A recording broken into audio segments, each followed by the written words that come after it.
ନମସ୍କାର। ଆଉ ଥରେ ମୁଁ ଆପଣମାନଙ୍କୁ ଆମ ଓଡ଼ିଆ ସବସ୍କୁଲ ପାଠରେ ସ୍ୱାଗତ କରୁଅଛି। ସେହି ସର୍ବଶକ୍ତି ପରମେଶ୍ୱର ଆପଣମାନଙ୍କୁ ଆଶୀର୍ବାଦ କରନ୍ତୁ। ଆପଣଙ୍କୁ ସମସ୍ତ ପ୍ରକାର ଦୁଃଖ କଷ୍ଟ ବାଧା କ୍ଲେଶ ଓ ରୋଗରୁ ଦୂରେଇ ରଖନ୍ତୁ। ଶତ୍ରୁ ଶୈତାନ ହସ୍ତରୁ ସେ ଆପଣମାନଙ୍କୁ ସୁରକ୍ଷା ରଖନ୍ତୁ। ଚାଲନ୍ତୁ ବନ୍ଧୁ, ଆଜି ଆମ ଏହି ଓଡ଼ିଆ ସବସ୍କୁଲ ପାଠରେ ଧ୍ୟାନ ଦେବା। ଆଉ ଆଜିର ପାଠ ହେଉଛି ହଣ୍ଟେଡ୍ ବାଇ ଦ ପାଷ୍ଟ, ଅତିଥି ଦ୍ୱାରା ଭୁତୁଡ଼ିଆ। ବନ୍ଧୁ, ଆଜି ହଉଛି ମଙ୍ଗଳବାର ଆଉ ଡିସେମ୍ବର 9 ତାରିଖ 2025 2025। ଆଉ ବିଶେଷ ଭାବରେ ଆମେ ଦେଖିବା ଝିଅ 22 13 ଟୁ 15, ଝିଅ 22 15 ଟୁ 13। ଆଉ ସେଠି ଆମେ ପାଉଛୁ ବନ୍ଧୁ କି ଆମେ ଏହିପରି ପାଉଛୁ ଯାହା ପାଉଛୁ ମାନେ ଅ ଯାହା ଝିଅ ଲେଖନ୍ତି ଆଉ ମଉସା ଲେଖନ୍ତି ଏହିପରି ଯେ ସେ ଆମମାନଙ୍କୁ ବୁଝାଇବା ପାଇଁ ଚେଷ୍ଟା କରୁଛନ୍ତି କିପରି ଅନ୍ୟ ଭୁତୁଡ଼ିଆ ମାନେ ଯୋଉ କଥା ଆମେ କହିଥାଉ ବନ୍ଧୁ, ଅତିଥି ଦ୍ୱାରା ଅନ୍ୟ ଭାଷାରେ କହୁଛୁ ଭୂତ ପ୍ରେତ ବା ଭୁତୁଡ଼ିଆ। ଆଉ ଏଇ ଯୋଉ ଝିଅଶୟ ଆଉ ଗଣନା 2:25 ଆମେ ଦେଖୁଛୁ ବନ୍ଧୁ କି ସେଠି ଆମେ ଦେଖୁଛୁ ଏଥିଉତ୍ତାରେ ଇସ୍ରାଏଲ ସନ୍ତାନଗଣ, ରୁବେନ ସନ୍ତାନଗଣ, ଗାଦ ସନ୍ତାନଗଣ ଓ ମନୁଷ୍ୟତ୍ୱ ଅର୍ଦ୍ଧ ବଂଶ ନିକଟକୁ ଗିଲିୟ ଦେଶକୁ ପଠାଇଲେ। ଇଲିୟମାନେ ଯାଜକର ପୁତ୍ର ଫିନହସ ଓ ତାହା ସଙ୍ଗରେ 10 ଜଣ ପ୍ରଧାନ, ଇସ୍ରାଏଲର ପ୍ରତ୍ୟେକ ବଂଶ ମଧ୍ୟରୁ ପ୍ରତ୍ୟେକ ପିତୃଗଣ ଗୃହ ପାଇଁ ଜଣେ ଜଣେ ପ୍ରଧାନ ଏବଂ ଇସ୍ରାଏଲର ସହସ୍ର ସହସ୍ର ସେମାନଙ୍କ ପ୍ରତ୍ୟେକ ଆପଣା ଆପଣା ପିତୃଗୃହର ପ୍ରଧାନ ଥିଲେ। ମାନେ ପ୍ରଭୁ ବନ୍ଧୁ, ଏଇ ଯୋଉ ପଦ ଗୁଡାକ ଆମେ ଗତକାଲି ପଢିଥିଲୁ ଆଉ ସେଥିରେ ଆମେ ଦେଖିଲୁ କିପରି ଇସ୍ରାଏଲ ପ୍ରଜାମାନେ ଆପଣା ଯୋଉ ଆପଣା ଯୋଉ ଜାତିରୁ ଆପଣା ଯୋଉ ପିତୃରୁ ଜଣେ ଜଣେ ସେମାନଙ୍କୁ ବାଛି ସେମାନଙ୍କୁ ଯୋଉ ଅର୍ଦ୍ଧ ଗୋଷ୍ଠୀ ମାନେ ଆର ପଟେ ବିଧି କରୁଥିଲେ ତାହା ସେମାନେ ନିଜ କଥା ରଖିବାକୁ ସେମାନେ ଗଲେ କି ଏହା ତୁମେ କର ବୋଲି। ବନ୍ଧୁ, ସ୍ୱାଧୀନତାର ଘୋଷଣା ଭାବରେ କଣ ଧରା ଯାଇପାରେ ଯେ ବିଷୟରେ ଗୁଡ୍ ବୁକ୍ ପୂର୍ଣ୍ଣ ତ୍ରୟ ହେବ, ମାନେ ଭଲ ଗୁଡ୍ ବୁକ୍ ଯେଟା ଆମେ କହୁଛୁ ବା ଭଲ ବହିରେ ତାହା ଲେଖାଯିବ। ବନ୍ଧୁ, ପୂର୍ବରୁ 3.5ଟି ଗୋଷ୍ଠୀ ଯାହାକୁ ଦୁଇଥର ଇସ୍ରାଏଲ ସନ୍ତାନ ଭାବରେ ଲେବଲ ବା କରାଯାଉଥିଲା, କରାଯାଉଥିଲା।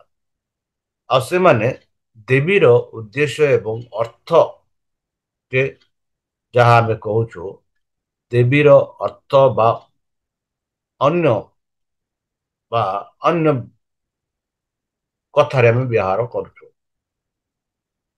ବର୍ଣ୍ଣନାରେ ଇସ୍ରାଏଲର ସମଗ୍ର ସମାଜ ଅଭିଭକ୍ତି କେବଳ 9.5 ପଶ୍ଚିମ ଜର୍ଦ୍ଦନ ଗୋଷ୍ଠୀକୁ ବୁଝାଏ। ବନ୍ଧୁ, ଯାହା ଦୁଇ ଗୋଷ୍ଠୀ ମଧ୍ୟରେ ବିକଶିତ ପାଠକୁ ଆମେ ଦେଖୁଛୁ କି ଯାହା ହୋଇଥିଲା ତାହା ଭିତରେ ଆମେ ଦେଖିଲୁ, ଯାହା ଆମେ ଗତକାଲି ଆଲୋଚନା କଲୁ। ଆଉ ଆଜି ଆମେ ଦେଖୁଛୁ କି ସେହି ଯାହା କାଲିର ଯୋଉ 20 ପଦ ପର୍ଯ୍ୟନ୍ତ ଆମେ ଦେଖିଥିଲୁ, ଆଜି ସେହି 20 ପଦରୁ ଆମେ ଆଗକୁ ଯାଉଅଛୁ। ଏହା ଦେଖି ହାରଣ ଯାଜକଙ୍କ ପୁତ୍ର ଇଲିୟ ଯାଜକଙ୍କର ପୁତ୍ର ପିନହାସ ସମାଜ ମଧ୍ୟରୁ ଉଠି ତାଙ୍କ ହାତରେ ଏକ ବର୍ଚ୍ଛା ଧରିଲେ ଏବଂ ସେ ଇସ୍ରାଏଲୀୟ ପୁରୁଷଙ୍କ ପଛେ ପଛେ ତମ୍ବୁ ଭିତରକୁ ଗଲେ ଏବଂ ଇସ୍ରାଏଲୀୟ ପୁରୁଷ ଏବଂ ସ୍ତ୍ରୀଙ୍କ ଶରୀରରେ ଉଭୟକୁ ଭୂଷି ଦେଲେ। ତେଣୁ ଇସ୍ରାଏଲର ସନ୍ତାନମାନଙ୍କ ମଧ୍ୟରେ ମହାମାରୀ ବନ୍ଦ ହୋଇଗଲା ବୋଲି ଆମେ ଗଣନା ପୁସ୍ତକ ଯାହା ଯଦି ପଢିବା ସେଠି ଆମେ ଦେଖୁଅଛୁ କି କିପରି ସେହି ଲୋକମାନଙ୍କ ମଧ୍ୟରେ ଏକ ମହାମାରୀ ହୋଇଥିଲା ଆଉ କିପରି ସେ ଯାଇ ଏହି ମହାମାରୀକୁ ବନ୍ଦ କଲେ ବନ୍ଦ କଲେ। ଆଉ ସେହି ମହାମାରୀ ବିଷୟରେ ଯଦି ଆମେ ଦେଖିବା ଗଣନା ପୁସ୍ତକ ତାର 25 ଆଉ ଆଉ ଯଦି ଦେଖିବା ତାକୁ ଆମେ ଦେଖିବା ଯେ ତେବେ ହାରଣ ଯାଜକର ପୁତ୍ର ପୈତ୍ର ଇଲିୟଜାର ପୁତ୍ର ପିନହସ ତାହା ଦେଖି ମଣ୍ଡଳୀ ମଧ୍ୟରୁ ଉଠି ହାତରେ ଏକ ବର୍ଚ୍ଛା ନେଲା। ପୁଣି ସେ ଇସ୍ରାଏଲୀୟ ସହିତ ପୁରୁଷ ପଛେ ପଛେ ତମ୍ବୁ ଭିତରରେ ପ୍ରବେଶ କରି ସେହି 2 ଜଣଙ୍କୁ ଅର୍ଥାତ୍ ସେହି ଇସ୍ରାଏଲୀୟ ପୁରୁଷଙ୍କୁ ସେ ସେହି ସ୍ତ୍ରୀର ପେଟକୁ ବିନ୍ଧି ପକାଇଲା ତହିଁରେ ଇସ୍ରାଏଲ ସନ୍ତାନଙ୍କ ଠାରୁ ମାରି ନିବୃତ୍ତ ହେଲା ବୋଲି ଆମେ ମହାମାରୀ ବନ୍ଦ ହେଲା ବୋଲି ଆମେ ଦେଖୁଅଛୁ। ବନ୍ଧୁ, ପ୍ରତିନିଧି ମଣ୍ଡଳୀର ସହକାରୀ ଭବିଷ୍ୟତବାଣୀ ଶତ୍ରୁ ଏପରି କୁହନ୍ତି ସହିତ ଅପବିତ୍ରତା ଏବଂ ବିଦ୍ରୋହର ଅଭିଯୋଗ ଖୋଲିଲେ।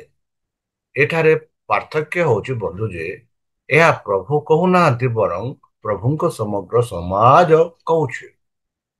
ଯେପରି ଆମେ ଯେହୋଶୁଆ 22:16 ଦେଖିଲୁ ସେମାନେ ଇସ୍ରାଏଲର ଅପରାଧ ବିଶ୍ୱାସଘାତକତା ଏବଂ ବିଦ୍ରୋହ ବିଷୟରେ ସେମାନେ ଆପଣା ଅଭିଯୋଗ ଆରମ୍ଭ କରିଥିଲେ। ଅଧିକ ବାକ୍ୟରେ ସମାନ ହିବ୍ରୁ ବାକ୍ୟ ଯାହା ଆଖାନଙ୍କ ପାପକୁ ବର୍ଣ୍ଣନା କରୁଅଛି ପାଇଁ ଏହି ଯୋଉ ବାକ୍ୟକୁ ବ୍ୟବହୃତ କରାଯାଉଛି ଯାହା ଯେହୋଶୁଆ 7:1 ଆମେ ଦେଖିଲୁ ଏବଂ ମୋଶାଙ୍କ ପ୍ରଥମ 5ଟି ପୁସ୍ତକରେ ଅନେକ ଥର ଲେଖାଯାଇଛି ଯେ ଏକ ଉଦାହରଣ ସ୍ୱରୂପ ଯାହାକି ଲେବୀୟ 5:13 ଲେବୀୟ 2:6-2 ଆଉ ଗଣନା 5:6-16 ଆମେ ଦେଖୁ ବନ୍ଧୁ ଆଖାନ ଏବଂ ବାଲ ପିଓରଙ୍କ ଉଦାହରଣ ଭାବରେ କାର୍ଯ୍ୟ କରେ। ଗୋଟିଏ ବିଶ୍ୱାସଘାତକତା ପାଇଁ ଏବଂ ଅନ୍ୟଟି ବିଦ୍ରୋହ ପାଇଁ। ସେମାନେ 9ଟି ଗୋଷ୍ଠୀର ଭୟ ମଧ୍ୟ ପ୍ରକାଶ କରନ୍ତି ଯେ ଏକ ଅନଧିକୃତ ଯଜ୍ଞ ଦେବୀ ନିର୍ମାଣ କରିବା ଦ୍ୱାରା ଧର୍ମତ୍ୟାଗ ମୂର୍ତ୍ତି ପୂଜା ଏବଂ ଅନୈତିକତା ହେବେ ବୋଲି ଯାହା ସମଗ୍ର ଇସ୍ରାଏଲ ଜାତି ଉପରେ ପ୍ରଭୁଙ୍କ କ୍ରୋଧ ଆଣିପାରେ ବୋଲି ଆମେ ଦେଖୁଅଛୁ। ବନ୍ଧୁ,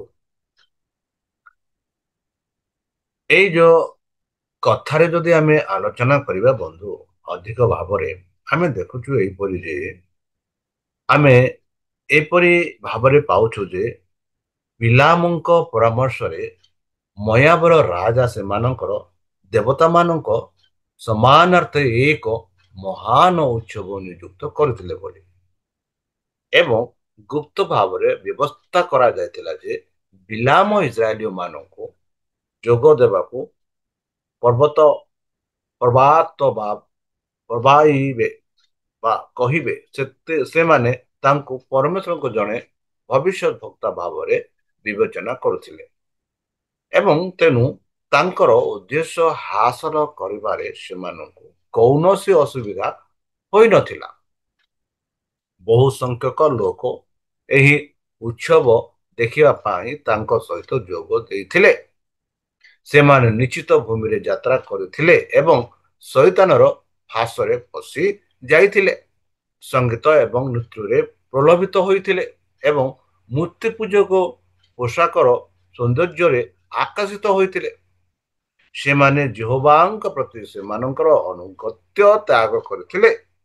ଯେତେବେଳେ ସେମାନେ ଆନନ୍ଦ ଏବଂ ଭୋଜିରେ ଏକତ୍ରିତ ହୋଇଥିଲେ, ଦ୍ରାକ୍ଷାରସରେ ଆଗ୍ରହ ସେମାନଙ୍କ ଇନ୍ଦ୍ରିୟକୁ ବଢାଇ ଦେଇଥିଲା ଏବଂ ଆତ୍ମ ନିୟନ୍ତ୍ରଣର ପ୍ରତିବନ୍ଧକ ଗୁଡ଼ିକୁ ଭାଙ୍ଗି ଦେଇଥିଲା, ଆବେଗ ପୂର୍ଣ୍ଣ ଭାବରେ ପକାଇଥିଲା ଏବଂ ଲଜ୍ଜା ଦ୍ୱାରା ସେମାନଙ୍କର ବିବେକକୁ କଳୁଷିତ କରେ। ସେମାନେ ପ୍ରତିମା ମାନଙ୍କ ନିକଟରେ ପ୍ରମାଣ କରିବାକୁ ପରବର୍ତ୍ତୀ ହୋଇଥିଲେ। ସେମାନେ ମୂର୍ତ୍ତି ପୂଜକ ଦେବୀରେ ବଳିଦାନ ଦେଇଥିଲେ ଏବଂ ସବୁଠାରୁ ଅପମାନଜନକ ରୀତିନୀତିରେ ଅଂଶଗ୍ରହଣ କରିଥିଲେ। ବନ୍ଧୁ, ଏଇ ଯୋଉ କାର୍ଯ୍ୟ ବର୍ତ୍ତମାନ ବି ଆମେ ଦେଖୁଅଛୁ, ଆମେ ବେଲେ ବେଲେ ସାଂସାରିକ ରୂପରେ ବଢିଥାଉ ଆଉ ସାଂସାରିକ କାର୍ଯ୍ୟରେ ଧ୍ୟାନ ଦେଇଥାଉ, ଆଉ ଶୈତାନ ଏହିପରି ପ୍ରଲୋଭନ ଆମମାନଙ୍କ ଜୀବନରେ ଆଣିଥାଏ। ଆଉ ବେଲେ ବେଲେ ଆମେ ସେହି ପ୍ରଲୋଭନରେ ପଡି ଯାଇଥାଉ, ଯାହା ଆମେ ଦେଖୁଅଛୁ ଅତିଥି ଦ୍ୱାରା ଭୁତୁଳିଆ ବା ଭୂତ ପ୍ରାପ୍ତ, ଯାହା ଆମେ ଦେଖୁଅଛୁ ଅନ୍ୟ ଟ୍ରାନ୍ସଲେସନ ଦ୍ୱାରା। ବନ୍ଧୁ, ତାହେଲେ ଚାଲନ୍ତୁ ଆମେ ଯେପରି ଝିଅଙ୍କ ଯୋଉ 22 ପଦ ପର୍ଯ୍ୟନ୍ତ ଯାହା ଆମେ ଦେଖିଲୁ, କି କିପରି ପରମେଶ୍ୱର ସେମାନଙ୍କୁ ସେହି ମହାମାରୀରୁ ରକ୍ଷା କଲେ ବୋଲି, ଯେହେତୁ ସେମାନେ ସେହି ପାପରେ ପ୍ରବେଶ କରିଥିଲେ ବୋଲି। ଆଉ ଆମେ ଦେଖିଲୁ କିପରି ଲୋକମାନେ ସେଇ ପରିସ୍ଥିତିର ସେ ପ୍ରଲୋଭନରେ ପଡିଥିଲେ ଆଉ ସେଇ ପରିସ୍ଥିତିକୁ ସେମାନେ ଗ୍ରହଣ କରିଥିଲେ। ତାହେଲେ ଚାଲନ୍ତୁ, ଏମିତି ପରିସ୍ଥିତି ଆସିଲା ବେଳେ ଆମେ ଆମର ବିଶ୍ୱାସକୁ ଦୃଢ଼ ରୂପେ ରଖିଥିବା, ଯେପରିକି ଆମ ବିଶ୍ୱାସ ଆମମାନଙ୍କୁ ସ୍ୱର୍ଗ ରାଜ୍ୟକୁ ନେଇପାରିବ। ତାହେଲେ ଚାଲନ୍ତୁ ନିଜକୁ ସମର୍ପଣ କରି ତାହାଙ୍କ ମଧୁର ନାମରେ ଆମେ ପ୍ରାର୍ଥନା କରିବା। ସ୍ୱର୍ଗତ ପିତା, ଧନ୍ୟବାଦ ଦେଉଛୁ ବର୍ତ୍ତମାନ ଯେଉଁ ବାକ୍ୟ ତୁମ ଭକ୍ତ ମାନଙ୍କୁ ଶୁଣାଇଲେ, ସେଇ ସବସ୍କୁ ପାଠ ଦ୍ୱାରା ଏହା ବୁଝିବା ପାଇଁ, ଏହା ମନେ ରଖିବା ପାଇଁ ଏମାନଙ୍କୁ ବୁଦ୍ଧିରେ, ଜ୍ଞାନରେ, ଶକ୍ତିରେ ପରିପୂର୍ଣ୍ଣ କର। ଆମ ପାପ ସବୁ ତୁମ ସେହି ବହୁମୂଲ୍ୟ ରକ୍ତରେ ପରିଷ୍କାର ରୂପେ ଧୋଇ ଦିଅ। ଆଉ ପରିଶେଷ ଯେବେ ତୁମେ ତୁମ ସେହି ସହସ୍ରଦୂତଙ୍କ ଆସିବେ, ସହ ଦୂତଙ୍କ ସହ ଆସିବେ, ସେତେବେଳେ ଆମମାନଙ୍କୁ ଏକ ବାସସ୍ଥାନ ଦେବ ବୋଲି ତ୍ରାଣକର୍ତ୍ତା ପ୍ରଭୁ ଯୀଶୁଙ୍କ ମଧୁରମୟ ନାମରେ ଏଇ ଛୋଟ ବିକ୍ଷମ ଅଚେତନ ଗ୍ରହଣ କର। ଆମେନ୍।